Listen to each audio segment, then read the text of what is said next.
something out and not be obsessed about fitness. And I had a couple people chime in the comments talking about, well, training 3 days a week is mediocrity.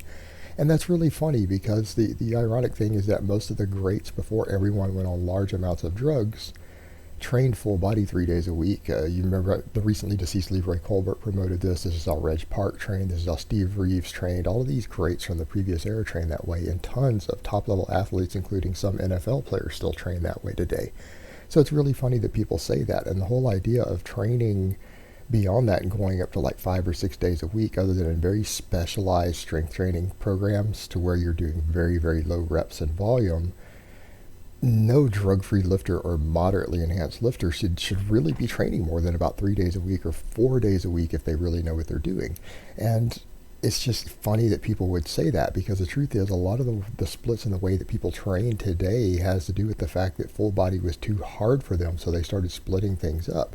And the truth is, if people are coming in and training 5 days a week, I've got to ask them, what is it that you're actually doing while you're there in the gym? If you're coming in and doing heavy deadlifts and weighted chin-ups with any sort of really high RPE and fatigue with more than a couple of reps in there, you're not going to be able to walk into the gym and train 2 or 3 days in a row. And so these people who are splitting everything up, yeah, they're only squatting once a week. They're only deadlifting once a week. They're only doing weighted chin-ups once a week. Of course they can come in and train 5 days a week, but if you do that sort of stuff every time you lift, you're simply not going to be able to recover, and you're not going to be walking into the weight room 2 or 3 days in a row.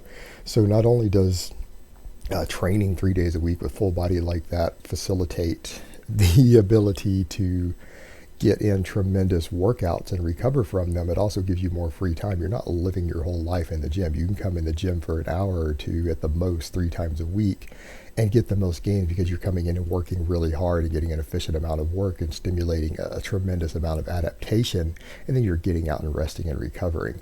So to try to make a claim that to train 3 days a week is somehow not hardcore or is mediocre is absurd, and nothing could be further from the truth. If anything, a lot of the 5 day a week training is set up so that people can just train less hard and get in the gym more often and have no life outside of the gym because they're obsessed with the gym, and they can't train really hard if they're training with a full body program where they're deadlifting 3 days a week and doing weighted chin-ups 3 days a week.